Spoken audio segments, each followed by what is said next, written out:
ठीक है। तो हाथी गुम्फा अभिलेख में यहाँ पे जो सैन्य अभियान था, यहाँ पे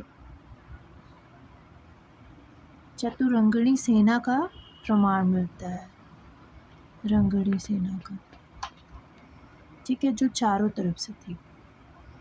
दूसरा, जैनियों को भूमि दान का अभिलेख है, मतलब जैन लोग जो होते थे उन लोगों को भूमि दान में दिया गया था हाथी गुम्फा अभिलेख में। ये सबसे प्रामाणिक अभिलेख है। उसके बाद तीसरे क्वेश्चन पे हम आते हैं। तीसरा क्वेश्चन हमारा, निम्नलिखित मंदिर को कालानुक्रमिक क्रम में लगाएं। तो देखिए दिया है हमारा, पहला बृहदेश्वर मंदिर, दूसरा गंगकोण चोलपुरम मंदिर, तीसरा सूर्य मंदिर महाबलीपुरम, चौथा है सप्तपगौड़।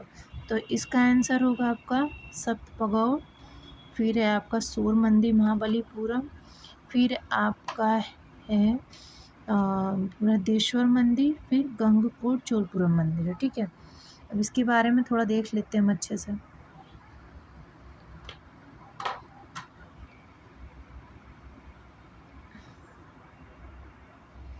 अब यहाँ पे एक चीज़ और ध्यान रखिएगा, जैसे ये मान लीजिए ये मैंने यूपी PCS 1 का मैंने PYQ उठाया है, ठीक है, आप किसी का भी PYQ उठाइए, कोई दिक्कत नहीं है। तो मान लीजिए आपने यहाँ पर लिखा है बृहदेश्वर मंदिर, तो उसके बाद में ये सप्तपगौड़ नरसिंह वर्मन फर्स्ट, ठीक है। बृहदेश्वर मंदिर जो था उसमें राजराजेश्वर को भी बोलते हैं, ठीक है।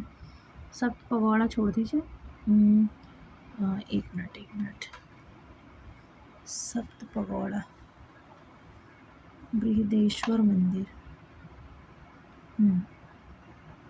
है, इसमें राजराजेश्वर, ठीक, ये राजा राजचोल या इसी को बोलते हैं राजेश्वर,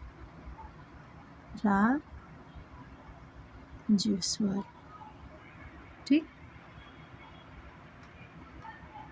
इसमें द्रविड़ वास्तुकला का उत्कृष्ट नमूना था, ठीक है। तो ऐसे करके आप देखते जाइएगा, जैसे आपने स्कूल इसके बारे में लिखा, सप्तपगौड़ा के बारे में लिखा, उसके बाद से ये लिख लीजिए, फिर उसके बाद से फिर इसके बारे में लिखिए, फिर ये पल्लव राज नरसिंह वर्मन के बारे में लिखिए, ठीक है।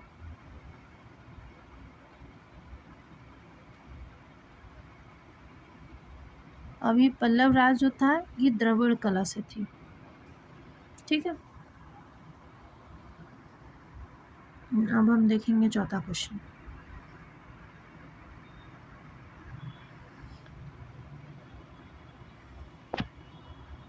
क्वेश्चन पूछा है कि निम्नलिखित में से कौन सा स्थल मध्य पाषाण काल में पशुओं के पालन के प्रमाण प्रदान करता है।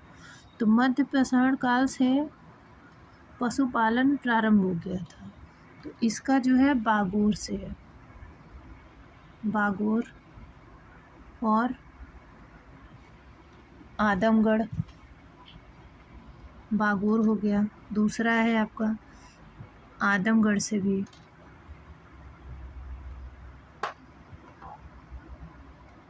आदमगढ़ से, ठीक है। इन दोनों जगह से बागोर जो है वो आपका राजस्थान में है और आदमगढ़ जो आपका है वो MP में है, ठीक। इन दोनों जगह से मिला है। आदमगढ़ देखिए यहाँ पे, आदमगढ़ दिया है मध्य प्रदेश होशंगाबाद से, और राजस्थान के भीलवाड़ा से प्राप्त हुआ है आपका। ये दोनों जगह आपके पशुपालन के साक्ष्य मिले हैं।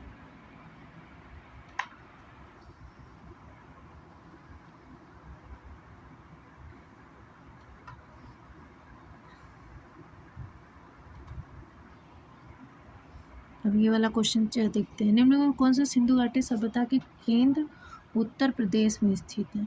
यहाँ पे उत्तर प्रदेश की बात की गई है, ठीक है। तो आलमगीरपुर था मेरठ में, उल्लासा है सहारनपुर में, लोथल है गुजरात में, कालीबंगा है राजस्थान में। कालीबंगा जो है वो राजस्थान में है, लोथल जो है वो भी आपका गुजरात में है। तो इसका आंसर सिर्फ आपका आलमगीरपुर और हुलास हुआ। तो आलमगीरपुर ये रहा और हुलास ये रहा। तो आप यहाँ से भी देख सकते थे, क्योंकि देखिए 3 अगर आप देखते तो 3 आपका तीनों में था, इसमें भी और इसमें भी। पर 4 देखते तो 4 आपका इसमें था और इसमें था। यहीं आपको कन्फ्यूज़न होता। तो जब तक आपको ये प्लेस के बारे में नहीं पता होगा ना, तब तक आप इस चीज़ को नहीं कर पाएंगे टाइटल। ठीक है।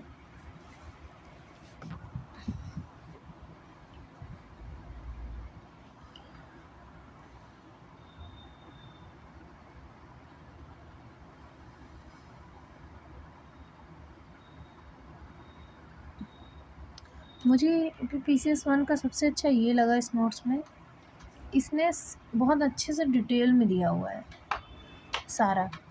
क्वेश्चन तो एक जगह है ही है, इसमें आपके कहाँ से कहाँ तक के क्वेश्चन है मैं वो भी आपको दिखाती हूँ।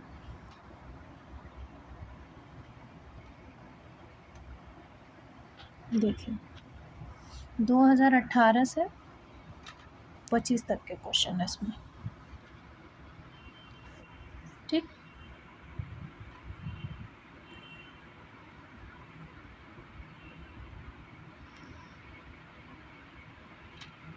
तो हमने 4 क्वेश्चन कर लिए थे।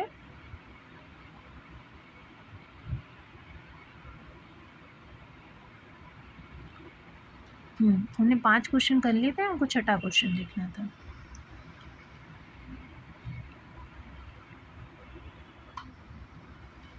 देखिए पूछा है निम्नलिखित में से कौन सा अभिलेख राजा पुष्यमित्र शंभु द्वारा किए गए 2 अश्वमेध यज्ञों की जानकारी देता है। पुष्यमित्र शंभु। ठीक है। तो अब इसके बारे में देख लीजिए।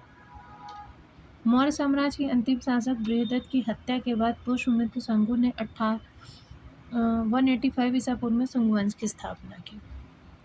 अयोध्या अभिलेख धनदेव का अभिलेख के अनुसार पुष्यमित्र शंभु ने 2 अश्वमेध यज्ञ संपन्न किए थे। ठीक। अब इसके बारे में देखिए, पुष्यमित्र शंभु के बारे में देख लीजिए।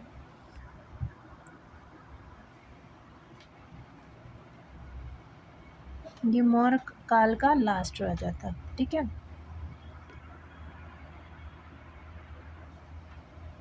मौर्य वंश का लास्ट राजा। ठीक। 185 BC में। दूसरा पॉइंट हो गया। ये बृहदत्त का सेनापति था। बृहदत्त का ये सेनापति था। बृहदत्त को मतलब ये बृहदत्त का सेनापति था पुष्यमित्र शंभु। उसने अपने ही राजा को मार करके उसकी गद्दी को मतलब लिया था। उसने उसकी गद्दी पे किया था। और ये कब तक रहा?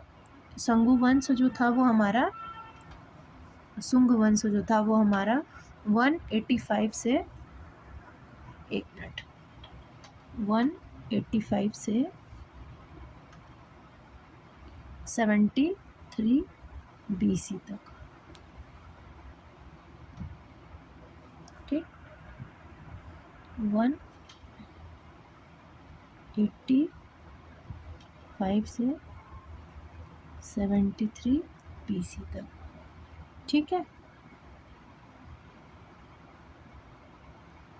इसने अपनी शक्ति को दिखाने के लिए अश्वमेध यज्ञ किया था। इसने पाटलिपुत्र को राजधानी बनाई थी। ये पाटलिपुत्र को जो राजधानी बनाई थी ये इसलिए ज़रूरी है क्योंकि ये बिहार के क्वेश्चन से रिलेटेड है, बिहार पीसेस के लिए। तो इसको आप बहुत अच्छे से देख लीजिएगा।